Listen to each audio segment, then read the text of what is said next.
This is still part of my series, Supernatural Sacred Spaces. Hallelujah, Lord. Okay, so tonight, we will talk about mountains and hills. Nandiyan na ba? Oh, there you go. Mountains and hills. And so with this series that the Lord has given me, Supernatural Sacred Spaces, we talked about altars, we talked about rivers, we talked about caves, kung naaalala nyo, yun yung pinaka-latest, yung caves. And now we're gonna be talking about mountains and hills. Amen? And I was surprised, actually, when I was preparing this, kasi hindi ganito yung naisip ko na magiging message. You know, when we talk about mountains, parang, I don't know, I thought it would be something, but God gave me this. And when we talk about mountains and hills, we're going to be talking about the call to go upward. A call to go upward. Amen?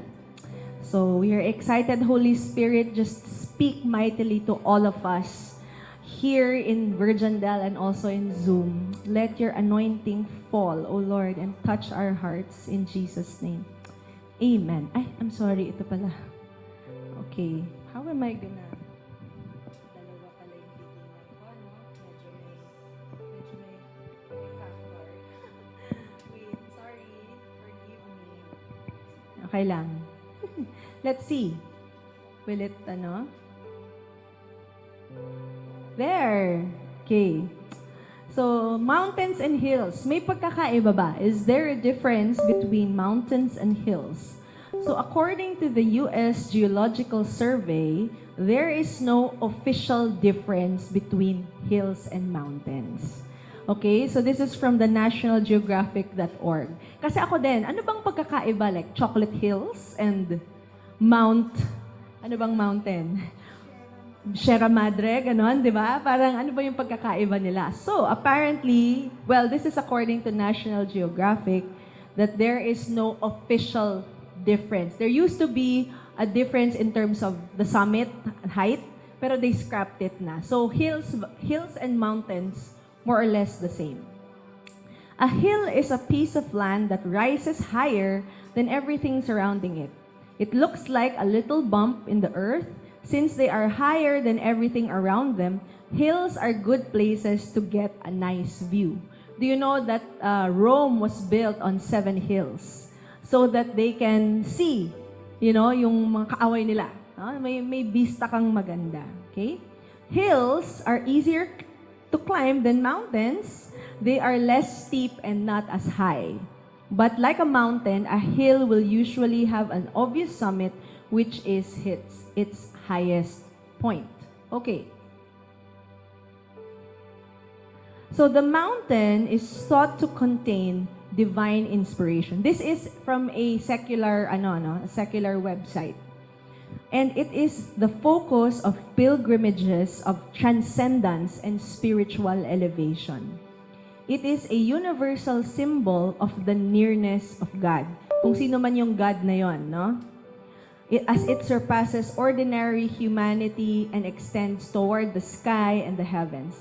It symbolizes constancy, permanence, motionlessness, and its peak spiritually signifies the state of absolute consciousness. No? So even non-Christians, they have a spiritual view of mountains.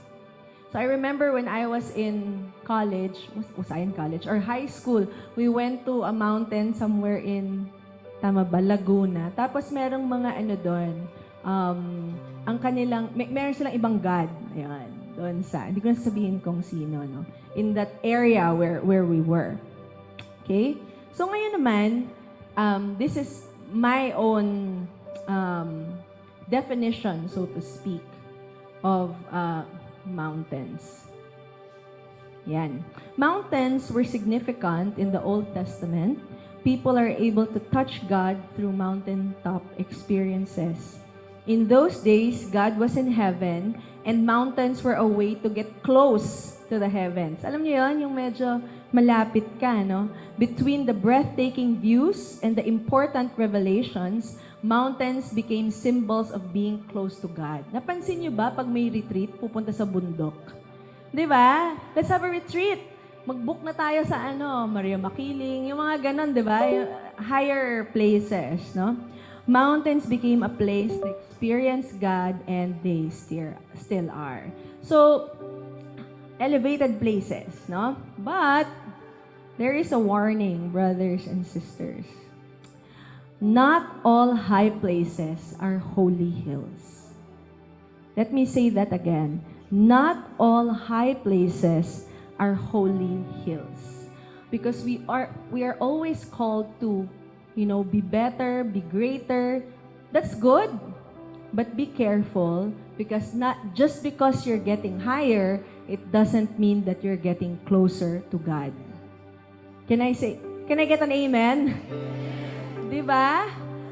Diba? Like, just because you're getting higher, it doesn't mean you're getting closer to God. Because not all high places are holy hills. Amen? We have to be careful.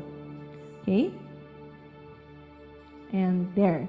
So, actually, the term high places is a shorthand term for places of pagan worship. So tayo, nagre-retreat tayo sa bundok, yung mga hindi rin naniniwala kay Lord, meron din silang sariling retreat, no? Meron din silang ganon. So in the Old Testament, no, that's what, when you see that in the Old Testament, high places, it means it's places of pagan worship. Usually, though not always, on hills or mountains, to bring them closer to their false god. They were centers of idolatry. And the greatest time of compromise for God's people in the Old Testament, the Israelites, was when, in addition to worshiping Yahweh, the only true God, they worship false gods too. So, halo-halo na. I want to go higher. But they were not necessarily going up the holy hill. Or, they were going up the holy hill, but they were also going up another mountain. Amen. And for us, this is a reminder, brothers and sisters, because today there is such a call to be better, to be greater. Amen? Kasi, some people can go viral. Walang ganon dati when we were younger, no? Ngayon, isang pag may reel ka na patok, biglang magva-viral ka na. Wow, ikaw na, ang galing-galing mo. And yes, you pursue, sometimes, no, I'm not saying all the time, there are a lot of Christian content creators, but there are those who might be tempted to pursue a high place, and yet it's not a holy hill.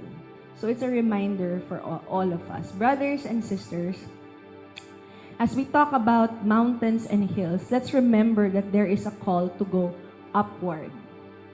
And the call is coming from God. It says here in Philippians chapter 3:14, I press on toward the goal to win the heavenly prize of the upward call of God in Christ Jesus. The call is not just to go higher, the call is to go upward and pursue what God wants us to pursue. Amen po ba? It's not just all about greatness, it's not just all about success, it's about going up the holy hill of God.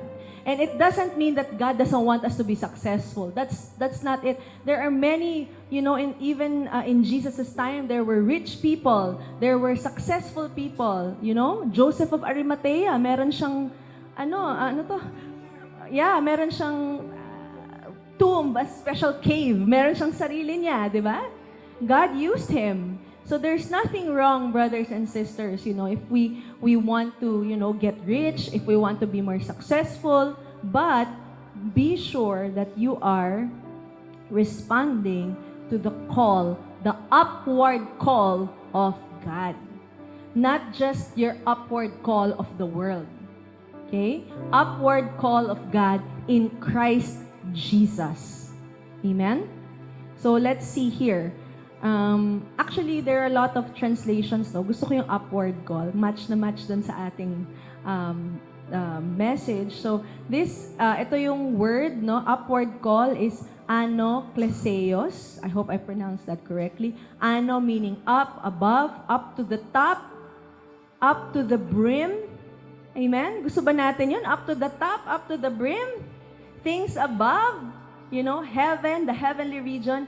But this is it, the calling. It's an invitation from God. Let's make sure that we are going upward, but we are going upward with the holy calling of God for our lives. Amen? Interestingly enough, di ba, lagi nating sinasabi na, wow, mountains are mountaintop. Ang ganda-ganda. Lalo na dito sa Pilipinas, no? We are a tropical country. And, it's green. May mga puno-puno pag pumunta ka sa Baguio. Or even in Europe, it's very nice. They have very nice mountains. But, brothers and sisters, in Israel, which is where the Bible is based on, where it is written, okay, mountains were not like that. In fact, mountains were often used as images of wilderness and extreme conditions. Alam niyo ba yun? Gusto natin sa mountain. Yun pala yung mountain na gusto mo is the wilderness. When you see it in the Bible, these mountains it's a wilderness. There are extreme conditions. In fact, they were barren places. Kaya nga doon nagtatago yung mga tao. It was a refuge because walang pupunta doon. Gets ba natin? Nobody would go to these mountains because it is sort of uninhabitable. Diba? So yun pala, yes, dry and barren. Okay? So, yun pala, when we say we wanna go on the mountain, when there is a call to go up the mountain, it means sometimes we go through the wilderness. Kaya huwag tayong magtataka. We want to get nearer to God. There are some wilderness places that we pass through. Diba? In that upward call. Okay, mountains, of course, are a natural elevation of the earth's surface, but they also represent, ito na naman, small and sometimes seemingly insurmountable obstacles in life. In other words, mahirap pala tong mountain. No? It's not easy. It's not easy, right? So, sabi ko nga dito, the problem is, brothers and sisters, ayaw niya mag-move. Ayan. There's a climb. You wanna go up? There is a climb. And in fact, in the Free Dictionary, when you say you have to climb a mountain or you have a mountain to climb, it is an expression that means to have an extremely difficult, seemingly impossible task at hand. Ay, nakakatakot naman itong mountain na to. Don't worry, may pupuntahan tayo, no? Because we need to climb. Because there is a call to go upward. Amen? Don't just stay in the valley. You have to climb your mountain. Amen? And maybe some of you don't like ayoko na pala ng mountain, Pastor Cookie. Parang gusto ko yung easy lang, flat, plateau, plain. Gusto ko ganun lang. But brothers and sisters, even Jesus, ayaw niya made the climb. Jesus made the climb. Look at this in Matthew 17. 6 days later, Jesus took Peter and the two brothers, James and John, and led them up a high mountain to be alone. It was Jesus who said, umakyat tayo sa high mountain. Steep siguro yun, ano? And as I was saying, it's a wilderness. Sometimes we glorify the mountains too much, ano? Amazing mountaintop experiences. Yun pala, ganun pala yung mountain sa Israel. But look at this. As men watched, Jesus' appearance was transformed so that his face shone like the sun and his clothes become as white as light. Brothers and sisters, when we climb the mountains that God calls us to climb, we will be transformed and we will be transfigured. Amen? When God calls you up to the mountain, and this is the thing, when you look at the Bible, hindi laging nasa mountain. Diba? You don't live in the mountain. You have to go down. But there are instances that you have to go up. So it's not always the mountain. But when we go up, brothers and sisters, there's going to be a change. there is this mountain, this mountain is the mount of, sabi nila, no, Tabor, where the transfiguration happened. Hermon daw. Sige. Sabi ni Pastor Art, yes. Okay. With the accent. All right. So, it's arguable, no? So that's why I didn't put the name of the mountain. So brothers and sisters, we are called, the upward call is for us to climb God's holy hill. Don't just climb to any high place. You have to climb the holy hill. And it says here, who may climb the mountain of the Lord? Who may stand in His holy place? Only those whose hands and hearts are pure, who do not worship idols and never tell lies. That's why we confess, brothers and sisters. Sabi ni Tita Nena, we need to confess. We want to pray for Israel. We need to confess. We are climbing that holy hill. And we can't, ano ka, friend? Hello! Punta ka lang dun sa holy hill na, you know? Sabi dito, those whose hands and hearts are pure. Kaya nga parang when you go up there, it's a journey. You go through the wilderness and you think about, teka, you know, ano ba yung mga kasalanan ko? Ano ba yung mga nagawa ko? May kailangan ba akong i-confess? Ang hirap naman ito. Amen? Maybe some of you can relate. Nasa mountain ba kayo?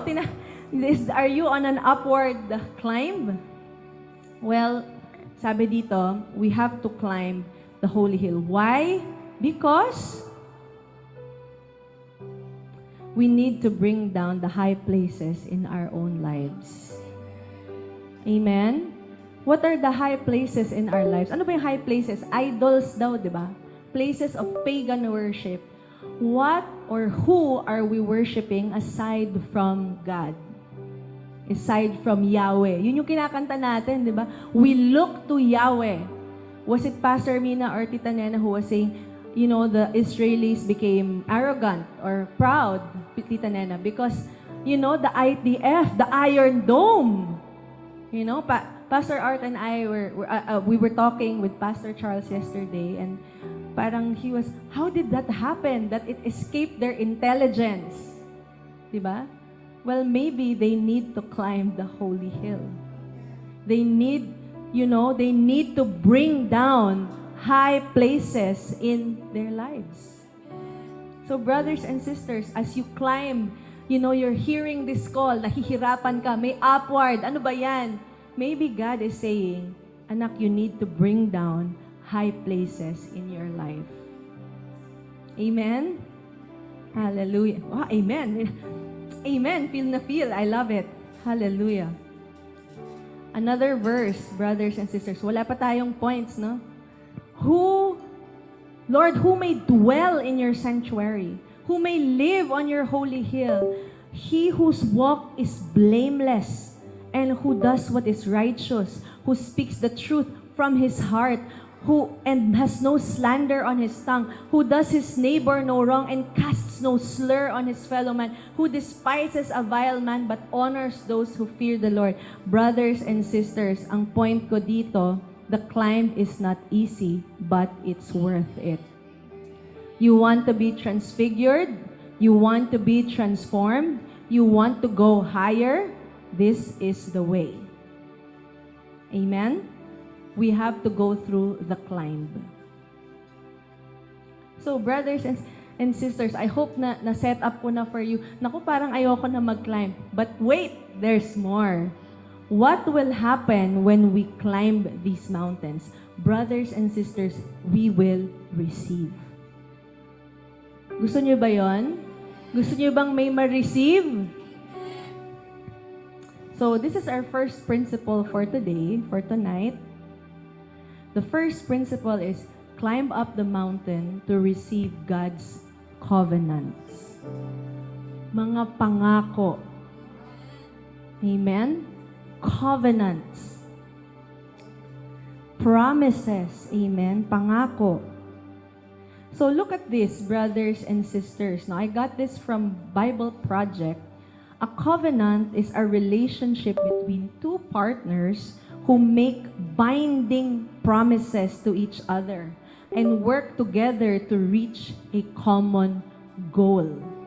Imagine, they're often accompanied by oaths, signs, and ceremonies. Covenants define obligations and commitments, but they are different from a contract because they are relational and personal. Brothers and sisters, when God enters into a covenant, it is relational, it is personal, at sabi dito, we make promises to God, and God makes promises to us, and we work together to reach a common goal. Amen? In other words, yung project natin, project ni God. Yung project ni God, project natin. He is invested, mga kapatid. He is obligated when He makes a covenant with us. Amen? So let's look at some mountains. Let's look at the first mountain, the Mount Ararat. Ararat. Tama ba yung pronunciation ko? Ararat or Ararat. Sorry if I'm butchering that name. So Mount Ararat is the first mountain mentioned in Scripture. We find it in Genesis 8. It is the mountain where Noah's ark landed, and Noah saw the rainbow of God's promise. Noah and his family emerged from the ark, made offerings and sacrifices, and praised God. Ito na, the rainbow in this scripture was God's promise to us, never to destroy the earth with a flood of that degree again. Nagkaroon ng covenant si God kay Noah. Amen? Pag pumunta ka pala sa mountain, may covenant si God sa'yo. Gusto mo ba yon? Let's just look at this verse, no? Noah built an altar to the Lord, and there he sacrificed as burnt offerings the animals and birds that had been approved for that purpose. And the Lord was pleased with the aroma of the sacrifice and said to himself, I will never again curse the ground because of the human race, even though everything they think or imagine is bent toward evil from childhood. Alam ni God, mga kapatid, He knows our hearts. And yet He said, I will not destroy them.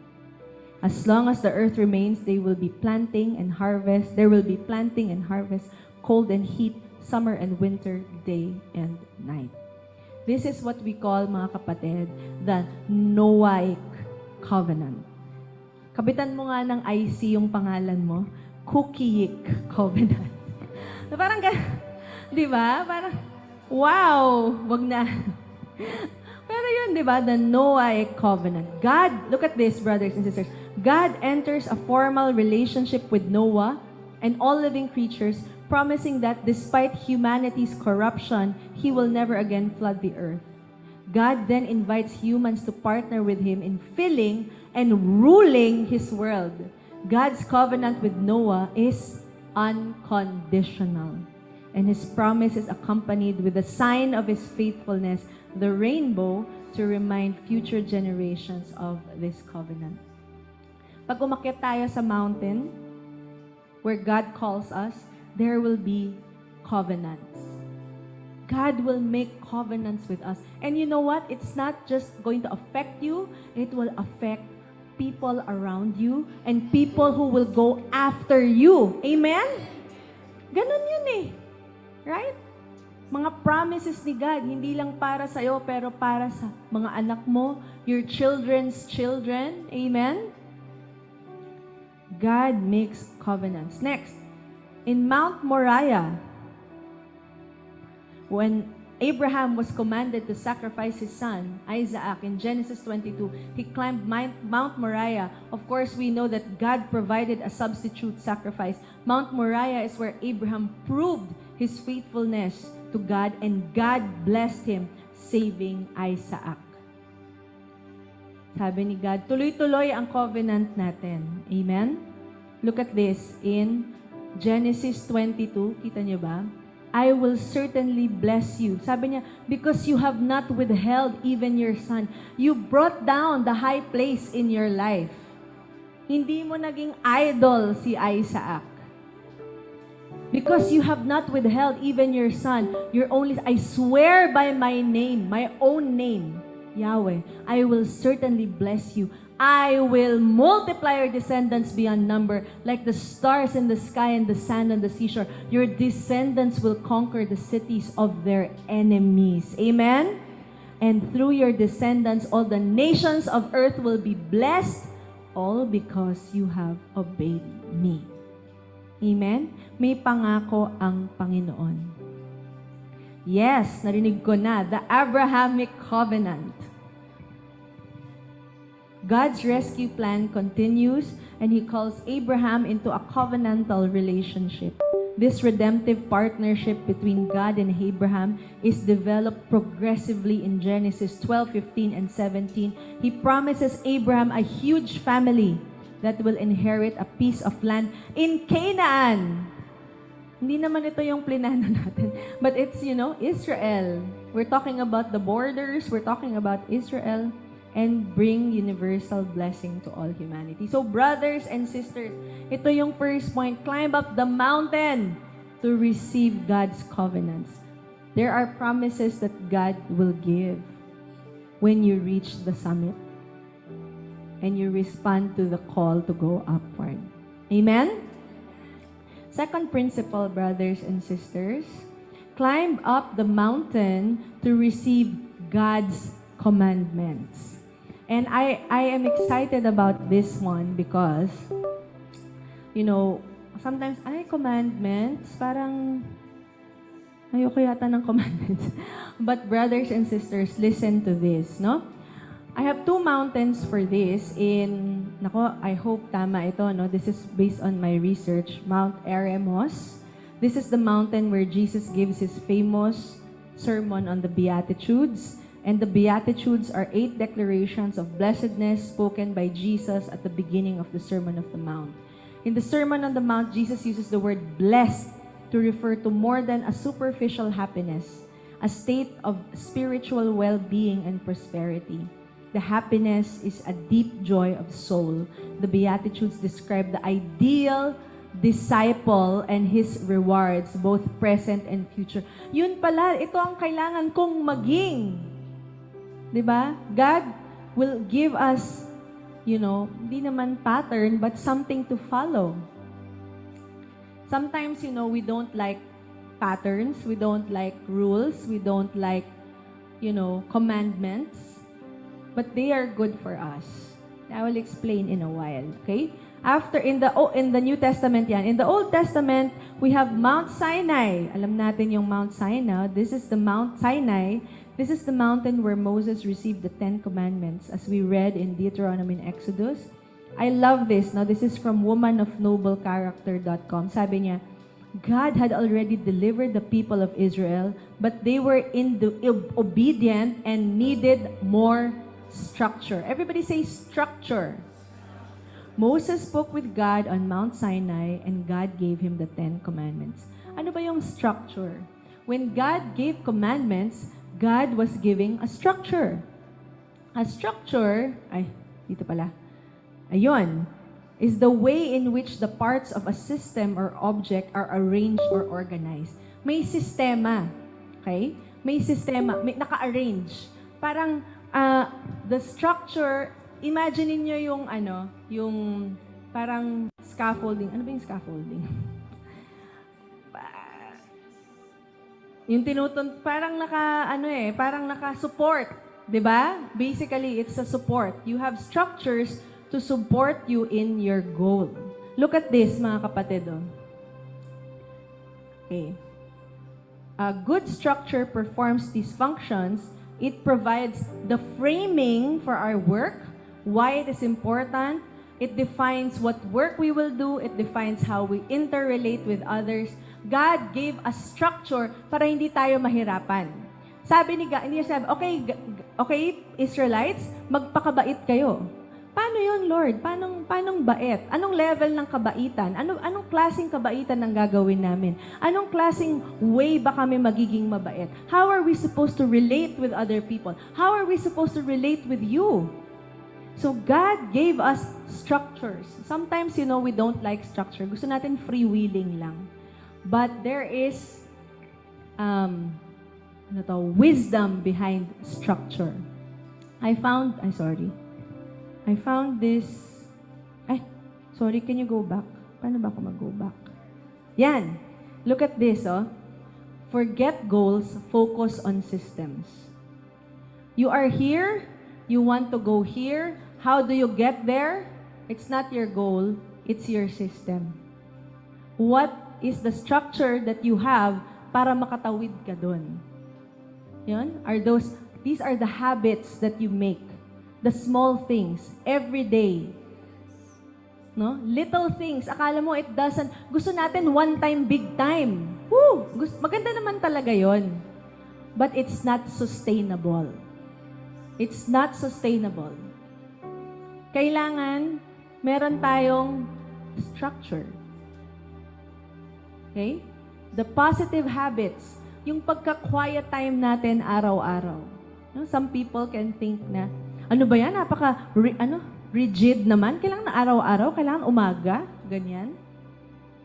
I don't like it. Gusto ko yung, kung kailan ko lang feel. Gayon, gusto ko tapos next month na naman. Di ba? Ganon yun eh. Yung parang one time, big time. But, that's why we have spiritual disciplines, brothers and sisters. It will take us from here to here. It will take us to the next level. So show me your structure and I will tell you how far you will go. Amen? Structure yan. System yan. Amen? This is, by the way, from Atomic Habits by James Clear. And this is a visual summary. No? There's a book called Atomic Habits. Okay? Tingnan natin. Sorry. Did it change? No. Okay. A better way to solve problems and make consistent progress is to build a workable or healthy system for the many areas of your life. Okay? A system, ito na, is a set of habits or tiny actions that work together to simplify your life or help you get real work done. Para hindi ka matambakan, uunti-untiin mo siya. Right? Tiny details that define how you accomplish your life or work goals is a system, a way of work unique to you. Basically, a system is a repeatable behavior. Ulit-ulit, mga kapatid. You know how athletes do it? They train. It's muscle memory. Meron ba tayong mga athletes dito? Diba? Sino si EJ Obiena? He won the gold for us, right? Do you think bumangon lang siya? Gusto ko na. I want to beat the record. I want to get a gold medal. No. That is day in, day out sacrifice. You know, yung diet niya, yung health niya, may sistema siya. Kaya siya nakarating dun. Amen, brothers and sisters? Look at this. Another visual. Sabi niya, you don't rise to the level of your goals. You fall to the level of your systems. May babagsakan ka pag may sistema ka. And you can rise again. Amen? Kasi something is going to catch you. Makakabangon ka, makaka-recover ka. Diba? Lord, I sinned, nag-backslide ako. Okay, balik ka ulit. Quiet time every day. Amen? Go to church, go to OSG, attend CME, lahat na no? Nag-plug. Diba? But it's true. You know, every time you attend a class, a Bible study, you are investing in yourself. Because when the going gets tough, saan ka huhugot? Dun sa sistema mo. Amen? It's muscle memory. Amen? Okay, magpe-pray na. Naiiyak na ako. Ang hirap ng problem. Tapos, okay, let's pray. Let's pray. Kasi nandun yung sistema. Sanay kang mag-pray. Kahit mahirap, kahit masakit, heartbroken ka. Si Pastor Min, kahit namatayan, magpe-preach pa rin siya. May sistema eh. Amen? Si Pastor Kristen pala, May sistema. Amen? Brothers, and are we learning? Gusto na natin ng system? Gusto na natin ng structure? You know, Pastor Chris has been preaching about this for maybe 2 months, 3 months already. Spiritual systems. We're supposed to have spiritual systems because that is what's going to catch us. Amen? How we pray, how we read the Word, how we interpret. Amen ba, mga kapatid? Are we? How we worship. Amen. O sa pag malungkot ka na, hindi ka na mag-worship. Ayoko na. Kakainis si God eh. Diba? Pero may system. Wala eh. Nandun yung structure. You fall into it. I remember there's this one lady, sabi niya, no, she was getting really, she wasn't clinically depressed, but she was really getting very sad. And hindi na niya alam, wala na pumapasok sa utak niya. So, ang ginawa niya, sabi niya, okay lang, mag-a-attend ako na mag-a-attend, sabi niya gano'n, ng mga seminars. Ano pa ata nun? Face-to-face pa. Sabi niya, susunod na yung puso ko. Amen! Don't lead with your heart. Be led by the Spirit. You just follow. Amen? Yun yung system mo eh. Amen? Brothers and sisters, are we learning? Parang I can see your face. Yeah. Amen? Amen? So, you will receive the commandments. You will receive the systems. Tuturuan ka ni God. Dapat ganito ka. Dapat magko-confess ka na. Dapat ganyan. Tuturuan ka ni God. Bibigyan ka niya ng structure. Bibigyan ka niya ng sistema. Why? Because He is invested in you. Pumasok na siya sa covenant eh. Alam mo yon, ayaw niya na, pumalya. Hindi pwedeng pumalya. May sistema akong ilalagay. May structure akong ilalagay para hindi siya mahuhulog. May magka-catch sa kanya. Amen, brothers and sisters? Gusto na natin ng system? Gusto na natin ng structure? Mag-attend na kayo ng seminars. Every Wednesday, Saturday. Ayan, CME. And then, Saturday night also, life coaching. Holy Spirit night, Thursday. Oh, lahat na. You know why? It's a system. We arranged it that way. Para anytime anyone needs something, may pupuntahan sila. May miracle night, gabi-gabi. Amen? Kailangan mo ng miracle night. Pasok ka ng miracle night. Amen? Your system won't let you down. And God will give you that system. Amen? Are we learning from this? Yeah, the systems approach for productivity. Ano naman yun? Seminar na natin yun sa work, no? Amen, brothers and sisters? So, climb up the mountain to receive God's, ano yung pinakauna? God's covenants. Second, God's commandments. Tatanong ko sa inyo mamaya anong favorite ninyo after, no? The third one, brothers and sisters, is receive God's completion. Siya yung, that's it. It's done. Next ka na. Baba ka na doon. Nakuha mo na. You passed the test. Amen? New season is coming. Amen? Let's look at this, no? For Moses, Mount Nebo, or Nebo, ano bang pronunciation nito? Nebo. Moses, after many years of wandering in the desert, finally saw the promised land. It was both a pleasant and painful moment for him because he would never set foot in the promised land. But he surely felt some relief about finally seeing the fruits of his many years of labor in his lifetime. Anong matututunan natin to, brothers and sisters? The season of wandering is finally over. Amen? God is the one who will tell you if you reach that summit. And God will tell you, Pastor Chris nakarating na daw sa Mount Nebo. Twice or thrice? Twice. So, brothers and sisters, it is God who will tell us, tapos na yung season na yan. Amen? In the words of Gamela, hindi namin makalimutan, tutuldukan na ni God yan. Yun yung mga prayers namin for COVID na everyday. Tuldukan mo na, Lord. Diba? Tutuldukan ni Lord yung mga seasons na yan. Whatever it is. For Moses, going through, wondering, oh my gosh, totoo ba kaya yung promised land na yon? And then he saw it. Praise the Lord. It's real. It's over. I can go to my Maker already. Amen. Amen? Gusto niyo ba yun?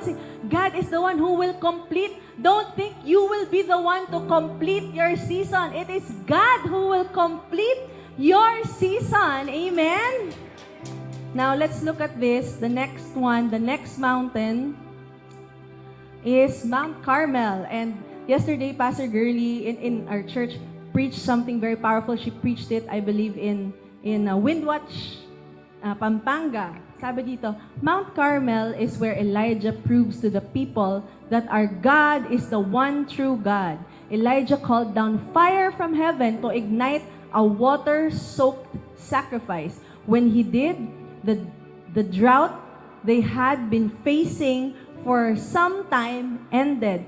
You can read about it, this great spiritual victory in 1 Kings 18. Ano kaya yon, mga kapatid? Brothers and sisters, you know, the season of drought is finally over. Malalaman mo lang yan pag nandun ka, pag inakyat mo yung bundok. You know what, ang malungkot, tapos ka na pala, pero ikaw, nagwa-wonder ka pa. Amen? It is God who will complete it. Pag akyat mo doon, that's it. It's done. Yes, Mount Carmel. Okay, brothers and sisters. The last mountain that I want to share with you, and this is where I will end, brothers and sisters. Daming bundok, no? Are you blessed? Are you learning something?